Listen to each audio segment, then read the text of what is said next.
We've covered the cut content in Empire at War a few times in the past, and there is a lot of it, but one thing we haven't covered before is a special tactical game mode or phase called Setup Phase, which was cut sometime during the development of Empire at War, seemingly relatively early, but which you can technically still turn back on. We're going to start out in the game constants XML file, where you can turn the mode back on just by changing one XML line right here, where setup phase enabled is set to false. We're just going to turn it to true. Now if we head in game and get into a ground battle, we can see what this is all about. Rather than the battle starting right away, you're able to deploy your units and you can even drag them around as long as you're within your vision range, even outside of your reinforcement point's allowable deploy area. This kind of makes me think this version of ground setup, more akin to Total War, predated the concept of reinforcement points and involved ground battles a bit more like Total War's overall, where you had slightly more open battlefields and just deployed all of your units before starting. But now if we close the reinforcement box, then the battle will start. There's also a timer listed in game constants, but as long as the reinforcement window is open, the phase seems to stay active, so I'm not actually sure if the timer even does anything. It's certainly not displayed in game. There's one other sign we can see that it was probably cut a bit earlier on in development. It doesn't seem to work with infantry containers, which are an extra object type used to group infantry for abilities and such, with our infantry running back to their container as soon as the battle starts. This could be a hint as to when the feature was cut, although that is also just speculation. If you enable it in Forces of Corruption, you can also leave the mode active long enough to just use orbital bombardments, even though bombing runs stay disabled until after the game mode ends. This makes sense as orbital bombardments were introduced in Forces of Corruption, so there would have been no need to make sure it works with a mode that was cut out of the original game. Setup phase is just as easy to enable in any other mod as well. Here I've made the exact same changes, and now you can see we have setup phase in Thrawn's Revenge.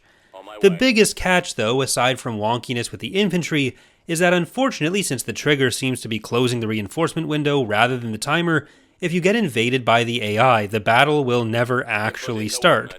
So while this can be fun to just try and play around with, it's not something you can realistically complete a campaign with unless you never get attacked. It's possible that you might be able to force open the window with some scripting and then you can close it and see if that actually starts the battle even if you're on defense, but I haven't actually tested if that is possible for this video at least.